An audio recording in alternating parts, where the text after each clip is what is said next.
Binationaux BXL. Et la chaîne YouTube qui vous montre les binationaux congolais d'Europe. Les binationaux de Belgique, France, Allemagne, Grande-Bretagne, etc.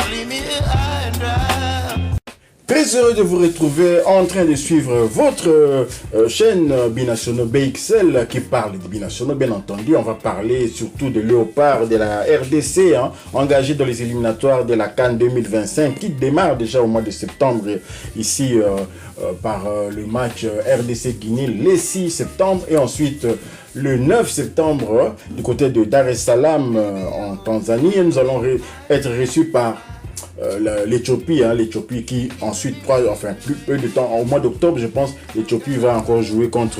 Non, l'Éthiopie va commencer par la Tanzanie, justement. L'Éthiopie commence par la Tanzanie, en Tanzanie, et ensuite va nous attendre pour pouvoir recevoir la RDC. Donc voilà, on va parler de la liste de Sébastien Desabre. Dans cette liste de Sébastien Desabre, c'est satisfaisant, en général, cette liste-là. Quand même, on est satisfait de la liste, mais il y a quand même des joueurs qu'on aurait bien voulu voir dans cette liste. Déjà, la liste de 45 que Sébastien Desabre avait sorti un peu avant la CAN, il manquait de noix, ça dit qu'il y avait des joueurs blessés. Et là, maintenant, il y a des joueurs aussi qu'on aurait bien voulu voir. Il y a d'autres aussi qui sont partis vraiment sans regret, sans être méchant. Je ne vais pas citer les noms, mais il y a des joueurs qui ont quitté la tanière un peu sans regret pour nous parce qu'on avait l'impression qu'ils ne pouvaient pas nous apporter ce qu'on cherche réellement. L'objectif qu'on essaie d'atteindre avec les Léopards, ces joueurs-là ne pouvaient pas nous apporter ça, mais les renforts sont là également. On est content de l'arrivée, par exemple, de Ngalael Moukao, surtout Ngalael Moukao. Et ça dit que c'était déjà presque entériné, mais Ngalael Moukao, on était encore dans les doutes. On ne savait pas si vraiment, réellement, il allait accepter la RDC. Et puis, il y a le jeune Nathanaël Mboukou, également. Ça, c'est une véritable surprise. Mais les absents comme Neskens Kebano, les absents comme Bolassi, tout le monde dira, et certains diront il est devenu vieux, mais en vertu de quoi? Parce que nous suivons comme un championnat brésilien, on voit que Bolassi pourrait encore apporter quelque chose. Parce que là, on n'a pas besoin de jouer la phase finale de la CAN, ou bien d'aller en Coupe du Monde avec ces joueurs-là. Mais nous aider peut-être à accéder, à arriver jusqu'aux portes. Même Moïse avait aidé les enfants d'Israël à arriver à la porte de la terre promise, lui-même n'est pas entré. Donc, des joueurs comme Neskens Kebano, qui est un footballeur qui apporte quand même du tonus lorsqu'il entre en jeu. Souvenez-vous, en 2015, lorsqu'il était entré en jeu contre le Congo-Brazzaville en quart de finale de la CAN 2015, donc Neskens Kebano était venu apporter la série sur le gâteau. Il avait d'abord apporté le 3e but via un coup franc pour Joël Kimwaki, et ensuite il avait offert le 4e but à Dieu merci Mbokani. Pourquoi pas Neskens Kebano? Il y a encore un autre absent, Silas Kantompa. On ne comprend toujours pas pourquoi Silas Kantompa n'est pas repris dans la liste de Sébastien Desabre. On suppose que c'est à cause quand même de ce qui nous avait fait le petit couac là, la mise en disponibilité. Il avait voulu zapper un peu, il avait zappé les 2 matchs qu'on avait joué contre le Sénégal et le Togo, comptant pour la 3e et la 4e journée des éliminatoires de la Coupe du Monde 2026. Et il y a aussi l'absence, non de moindre, l'absence quand même de Stéphie Mavididi aussi. Stéphie Mavididi, dont on pensait qu'elle allait, parce qu'on nous avait dit qu'il serait là au mois de septembre. Il n'est même pas dans la liste. Qu'est-ce qui se passe avec Stéphie Mavididi? William Balikwisha également. Donc il y a quelques absents comme ça. Je ne sais pas si vous avez d'autres absents à ajouter, le temps que les idées encore me reviennent pour que je puisse citer encore d'autres noms. Bien que, bon, c'est vrai que c'est une liste, pour moi, c'est la continuité de ce qui s'est passé lors de les 3e et 4e journées des éliminatoires de la Coupe du Monde 2026. La RDC avait dû jouer les matchs face au Sénégal et face au Togo Mais bon, parmi les absents, bon, c'est vrai que c'est déjà un absent de longue date. Hein. On peut parler de l'ancien capitaine de la République démocratique du Congo qui joue toujours du côté de l'Arabie Saoudite, bien qu'il vient de changer de club. J'ai cité Marcel Tisserand aussi, qui aurait pu être dans cette liste-là, mais connaissant Sébastien Desabre, sachant que Sébastien Desabre n'avait toujours pas repris, je ne pense pas que son absence soit quand même une surprise. On a parlé de Aaron Chibola.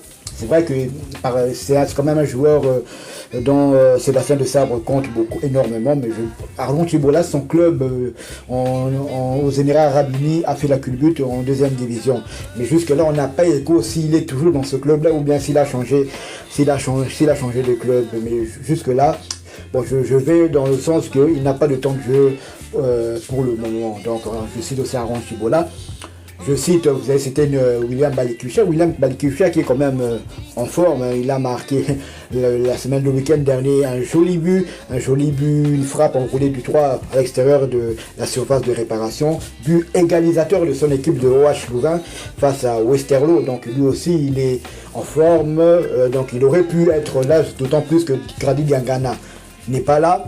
Il aurait pu être là pour remplacer peut-être Gaël Kakuta en cours de match, car ils ont pratiquement le même registre. Vous avez parlé de Silas Katompa. À mon humble avis, je pense qu'il a été sanctionné quand même par rapport à son dernier désistement lors des 2 matchs du mois de juin. Je pense que c'est une sanction de la part du sélectionneur national, bien que le connaissant, je ne pense pas qu'il le dira aux médias. Donc s'il y a Silas Katompa, il y a Yannick Bola Bolassi, vous avez cité son nom aussi, qui est très en forme, du côté du Brésil.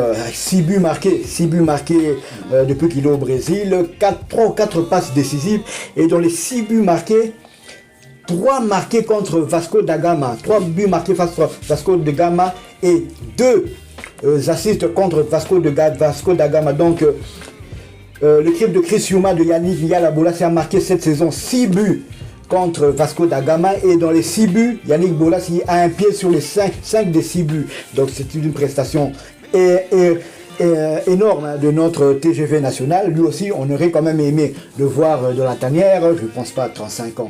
35 ans, c'est toujours plus jeune que Lewandowski, c'est toujours plus jeune que Modric, c'est toujours plus jeune que CR7, c'est toujours plus jeune que Benzema, c'est toujours plus jeune que Lionel Messi, c'est toujours plus jeune que Di Maria. Donc il y a plein de joueurs comme ça, donc qui sont plus jeunes. Donc on doit regarder la performance du joueur et non son âge. S'il est performant, s'il fait des exploits dans un championnat quand même de très très bonne qualité, il faut se le dire, parce que pratiquement 8 finales de Coupe du Monde des clubs, c'est entre un club européen et un club du Brésil. Donc c'est les 8 matchs sur 10 des dernières finales des Coupes du Monde des clubs, c'est comme ça que cela se passe.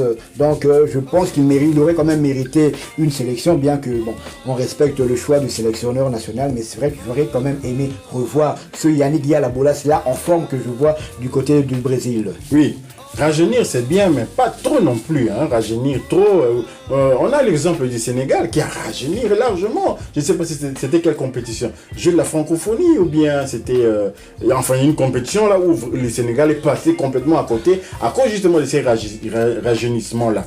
Le Sénégal a quand même besoin que des joueurs comme des Koulibaly soient toujours là, avec des joueurs comme des Sadio Mané toujours là, parce que lorsqu'ils ne sont pas là, on sent bien que les jeunes sont encore justes. Demain, on ne sait pas. Dans 3-4 ans, on ne sait pas. Mais actuellement, trop rajeunir des joueurs qui d'ailleurs, si on doit citer Noah Sadik, Ngalae Moukao, ils ont joué avec les U20 congolais. Pour quel résultat? C'était des défaites. Souvent, ils n'ont battu que l'équipe de Lomel. Là, ils étaient partis en Tunisie jouer des matchs amicaux contre les U20 tunisiens. Ils ont perdu. Donc, comme quoi, il ne faut pas croire que ce sont ces jeunes-là qui vont venir maintenant faire gagner les A. Bien sûr, on est en train de les intégrer. Ils sont en forme, ils viennent d'arriver. Mais il ne faut pas aussi exagérer. On a toujours besoin des glorieux anciens qui peuvent encore apporter un plus, d'autant plus que nos attaquants sont un peu amorphes, disons les choses comme elles sont.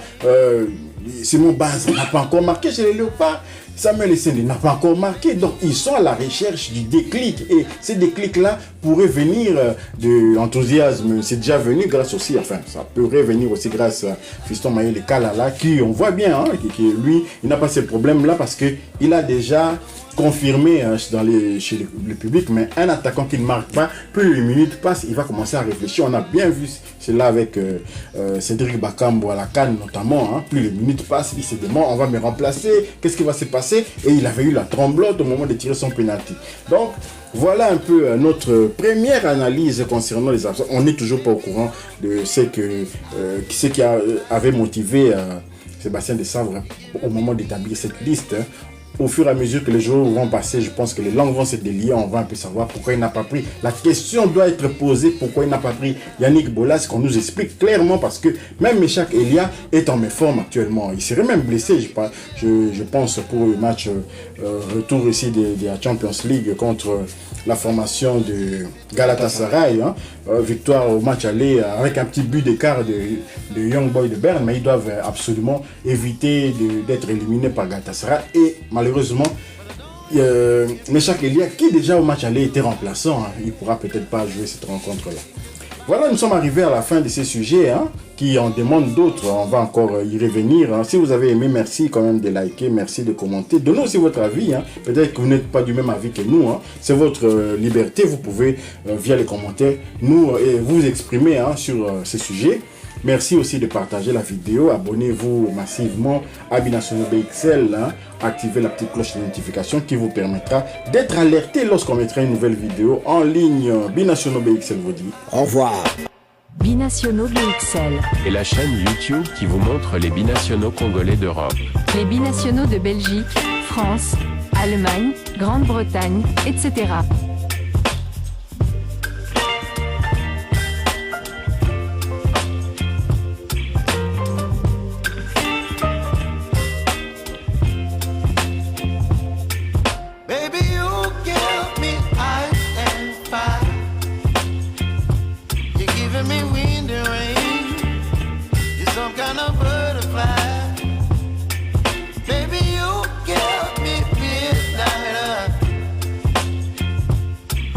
My appetite, don't leave me here.